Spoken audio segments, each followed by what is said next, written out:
Between February 2021 and August 2022, I was being harassed by what I could only describe as a very powerful and covert entity. I had already received various threats, but during this period they had intensified. Under the pressure of it all, I was beginning to unravel, as it was likely intended by those carrying out the threats. It isolated me, and they preyed on my historical pain. The label used for a tactic such as this is called radicalization, and was likely being done in the hope that I would blow a gasket and do something dangerous, so they could frame me as a monster and detain me with ease. I was covertly informed that if I tried to speak out about it, I would be framed as schizophrenic. I also experienced a lot of police harassment. For example, I was pulled over in Liverpool by an officer. He attempted to arrest me based on a number of false allegations. First, he claimed that I refused to identify myself while he had my driver's license in his hands. Then he said it was illegal for me to live in a camper van and said he was arresting me for that. He put the cuffs on me and put me in the back of the car. I was recording him with my phone, which he snatched out of my hand and stopped the recording. He still had his body camera running, but he'd forgotten about it, and then said he was charging me for leaving the scene of an accident. I reminded him that that's 3 false things that he's attempted to arrest me for, and that his body camera was still running, and that his car had a camera on it too. He slumped back in his seat, and he released me, but he did revoke my MOT, claiming one of my tyres was too worn, and forced me to tell him where I would be taking my van to get the MOT renewed. There was only one garage open at the time, so I took it there. They didn't give me an MOT, but they did damage my vehicle to ensure that getting an MOT would be difficult by cutting off one of my wheel lugs. Now my home was immobilised, I started to notice a large police presence around me. They didn't wear anything that directly related them to the police.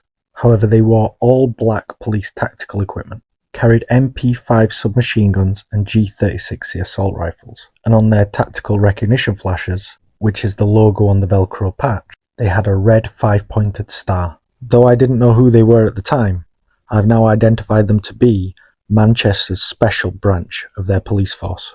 When I went to Manchester city centre, they were there. When I went to Hyde, they were there. And when I eventually drove to Huddersfield to leave the city, they followed me. As anybody would, I was beginning to unravel under the pressure, but I was still seeking answers to what was happening to me.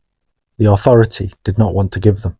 Despite the threats being made to me, like "shut up" or "we'll section you," to example one of the less severe but relevant threats made towards me, I attempted to contact my local MP. I had made numerous phone calls and even visited the office. I was trying to ascertain information on when they have the open day, which is a day most MPs have where they will meet with their constituents to discuss concerns.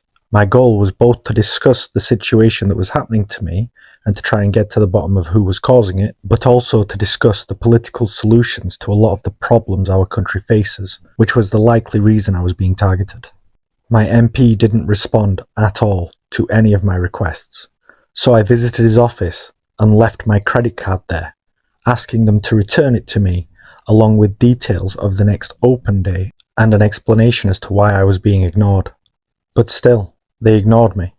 So I sent him an email requesting him to meet me at Greenhead Park in Huddersfield. I was incredibly upset and angry when I wrote the email, and it wasn't my best work. However, it didn't contain any threats, and it didn't contain any swearing. The police then issued a warrant for my arrest, claiming I had threatened to kill him. In the email, I wrote my intent. I stated, "I want you to admit you have no power, like the lady." The lady I was referring to was Hannah Bardell, an MP in Scotland, who I had met with previously and was very pleasant. She liked my solutions, saw that there were problems where I saw the problems, and agreed that things needed to change, but she informed me she had no power. So I wanted to hear my local MP say it, from his own mouth, on a video recording, so I could show everybody else. The police wrote on the paperwork that they are assuming I meant a different MP called Joe Cox, who was sadly murdered, and that's why they believed it was a threat to kill. I had notified the police that I intended to protest in London and sent them an image of where I intended to park my van, which was entirely legal. It was in a very inconvenient place for them though, but very good for protesting. I suspect they were just trying to stop it, hence the issuing of the warrant for my arrest. They had also passed intelligence to the armed officers who guard Westminster, very close to where I was intending to park. The intelligence stated, wrongly, that I intended to blow the police up with a gas bottle. As a veteran who served overseas, I can assure you that if you believe a vehicle is coming towards you with an improvised explosive device inside it, with the intention of causing you harm, you are permitted to shoot and kill the driver on sight, no warning required. It's my honest belief the Metropolitan Police had every intention of shooting me that day. I was unaware of this at the time, so I proceeded with my plan to protest. From Huddersfield, while the warrant was out for my arrest, I drove to Leeds. I visited my friend in Leeds, spent the night there. The next day, I spent the morning in the Royal Armouries Museum in Leeds, before driving down to London. I drove from Leeds to London down the A1, which, as you're aware, is littered with ANPR cameras, and I was driving my camper van, which did not have modified plates on it. I made a couple of pit stops along the way. I was live streaming on Facebook pretty much the entire journey, often stating my location. I arrived in London about 7 o'clock that evening, and I parked outside an old people's home, just outside the city centre, where it was free parking. Between 8 p.m. and 10 p.m. that night, I got into my bed and somebody walked past my vehicle and said, "You're going to be arrested, taken to prison, and stabbed to death." Since only the police could ensure such an outcome, it was most likely them that made that threat, and I'll discuss that more shortly. I didn't think it would be safe to drive near any of the armed police. Instead, the next morning, I drove to Lambeth Road, which is just round the corner from Westminster. It's also HQ for a lot of police forces, in the hopes of avoiding being arrested. However, at 11 a.m, I was arrested. So to support my theory, can anyone explain why the police took 5 days to arrest me when they were alleging that I was about to commit a very serious act of terrorism and that I was attempting to murder a member of Parliament? How they couldn't find me at the scene, how they didn't notice me drive past all those ANPR cameras, and how when I was in London, they still did not attempt to detain me until long after I'd have been able to carry out the act. If you can answer that riddle, please tell me in the comments. The officers that arrested me were actually very pleasant. I had just finished making a cup of coffee after boiling my kettle on my stove. The kettle was still in my hand and the stove was on when the officer came to the door. He refused to let me turn the stove off. He informed me that he would do it. When I got out of prison and eventually got my van back, my gas bottle was completely depleted, which had meant the officers had let the stove burn until the gas ran out. A full gas bottle will last me about a year, and I'd had this gas bottle for approximately 6 months. It's my suspicion that they were hoping my van would set alight and then explode to assist in their efforts to frame me as a crazy terrorist. I'll provide you with more examples like this in part 6. Additionally, they stated that I had been heavily armed and referred to my tools as weapons and my various fuels that I require for my van as IEDs. All of the things present in my van were required for my lifestyle. I require the tools for my job. The gas bottle I had fuels my cooker. I had a diesel heater with a diesel jerry can to refill it, and a petrol generator with a petrol can to refill that. So there was an explanation for everything, and nothing had been modified or weaponized. But that didn't suit the police's narrative, so they left all that out. When detained, I was charged with threats to kill, given a corrupt solicitor, and then in court I was remanded in prison based on this email. As you can see, FTAC are stating I'm too high risk for a civil section and are therefore requesting treatment via the forensic route. The forensic route is prison.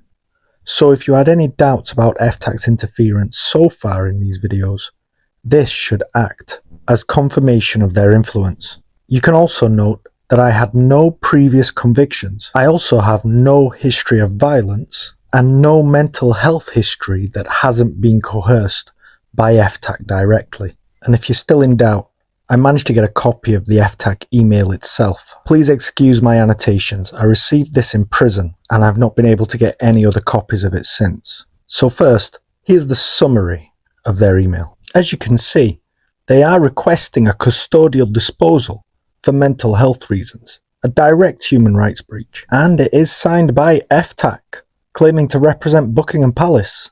In a different piece of paperwork, which I don't have, they justify this by stating they believed I would leave or abscond. But remember this? Has Mr. Battye made any attempt to leave the ward either by absconding or simply just walking out?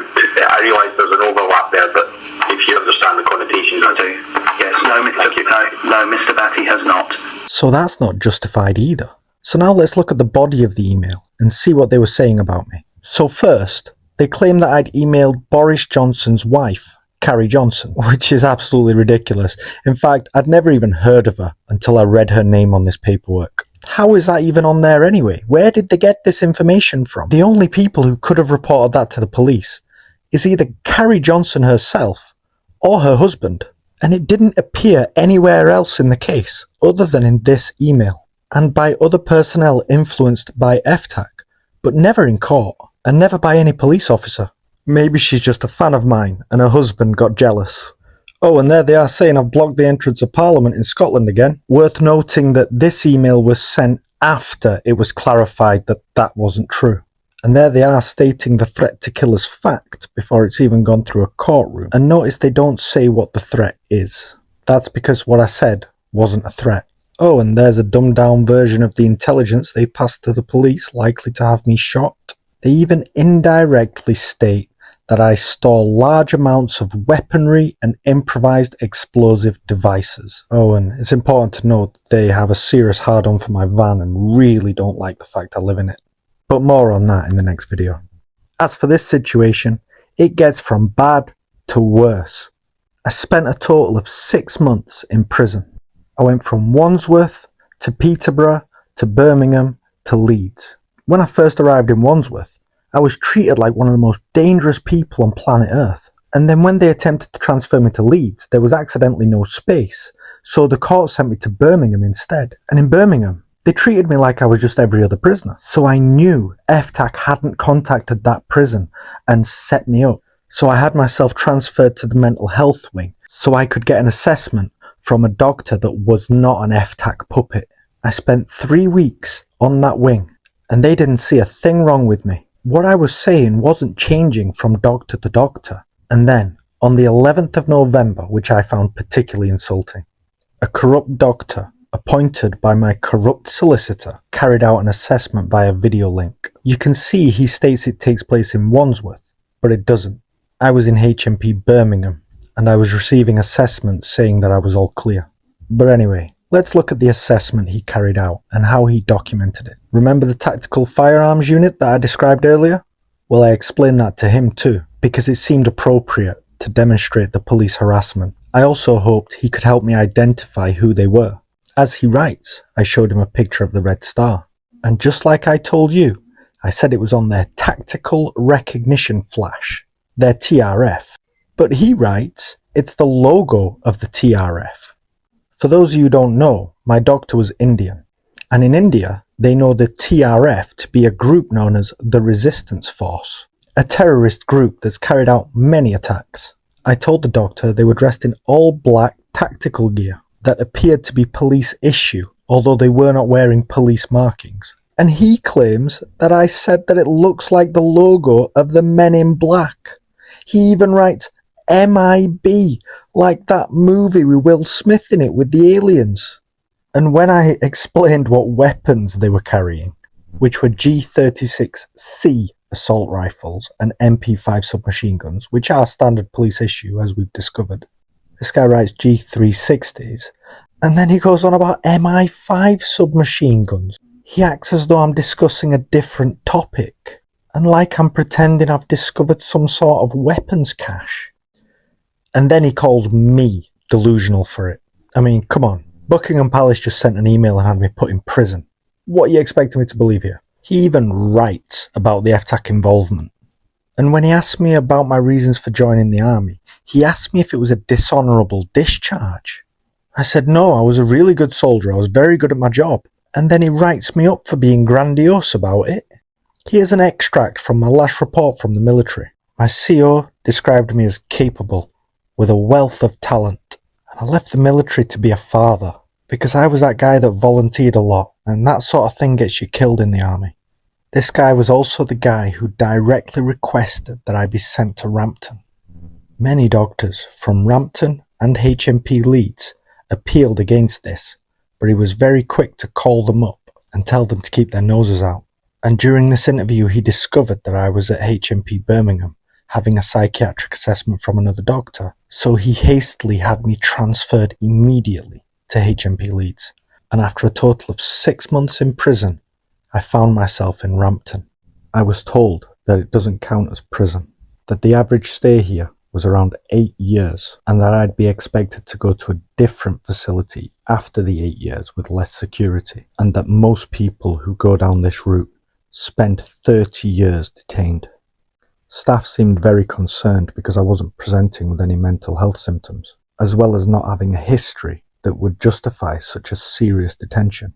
One of the nurses raised the concerns with the doctor, because you can be mentally unwell and still be fit for trial, and I wasn't presenting with any mental health symptoms at all, so I was definitely fit.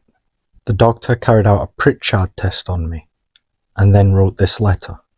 He informed the judge that he had serious concerns, and that he considered me fit to plea. He questions the validity of the diagnosis provided to me by the doctor I just showed you beforehand, and requests the court delay the trials to ensure fair trial. My legal defence immediately requested be ignored and stricken from the record. The judge, who was also corrupt and clearly frustrated at this hurdle my doctor had created for him, requested statements from the doctors who put me in there in the first place.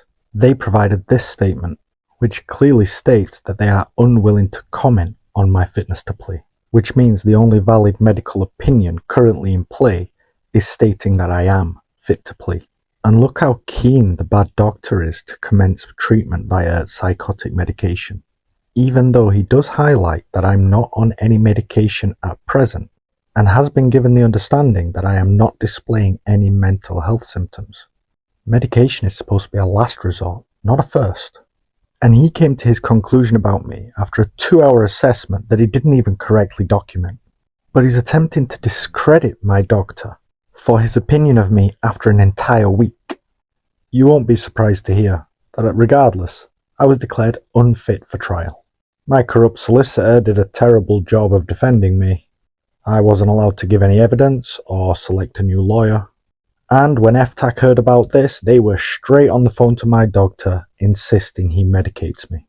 I'm very lucky that I fell into the care of a doctor who wasn't so easily coerced by such powerful entities. And if it wasn't for him, I wouldn't have this letter, which clearly states that I do not suffer from any mental health disorders. I was presented back to the court because Rampton was unwilling to detain me any longer under the Mental Health Act and passed back to the justice system. In court, I told the judge that I wanted a fair and honest trial. The judge told me that that would mean I would have to go back to prison, which I agreed to, but he quickly backtracked on his bluff and gave me an absolute discharge, which means I was never sentenced, though I did carry the conviction. The judge stated his reasoning for this was because I'd already spent nearly a year in prison, and that was the maximum possible sentence that can be allocated. When I got out, I submitted my findings to the complaints process of the courts, and you won't be surprised to hear that they just dismissed it, assisting in the cover-up, because they would rather frame a British Army veteran as a crazy terrorist than admit they themselves illegally detained people, and that this was a political detention. And the MP I'm alleged to have threatened said to the House of Commons that I was coming to London to kill him, and that the administration had informed him on my release that I was out and knew where he lived. This is absolute rubbish, and evidently these politicians are responsible for the political detention of a British Army veteran, and in turn are disrespecting the freedoms we veterans stand for. and the media were quick to report on it, but they weren't so quick to get my side of the story, or to report on the reality that this is a political imprisonment that happened here in Britain. It's not the first, and it's not the last.